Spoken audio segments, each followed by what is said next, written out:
ఈరోజు ఇక్కడున్న వాళ్ళందరం ఎవరికి వారం ఏమనుకుంటామంటే, అబ్బా అసలు నాకున్న కష్టం ఎవరికి లేదనుకుంటాం. ఎవరికి వాళ్ళు అదే అనుకుంటారు, నాకున్న కష్టం ఎవరికి లేదు, నాకున్న శోధన ఎవరికి లేదు, అసలు ఈ శోధన ఏంటి, ఈ పరిస్థితి ఏంటి అనుకుంటాం కదా. కానీ అక్కడ దేవుని వాక్యం ఏమని చెప్తుందంటే, సాధారణముగా మనుషులకు కలుగు శోధన తప్ప మరి ఏదియు నీకు రాదట. హల్లెలూయా. అంటే ఈరోజు నీవు ఏ శోధనలో ఉన్నావో అది సాధారణంగా జనరల్గా వచ్చేదే. కానీ నువ్వు ఫీల్ అవ్వమో నాకే నాకే నాకే అనుకోకు. తర్వాత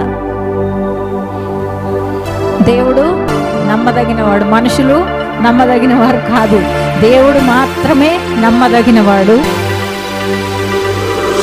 మీరు సహింపగలిగినంత కంటే ఎక్కువగా ఆయన మిమ్మును శోధింపబడనీయడు. ఇది ఎంత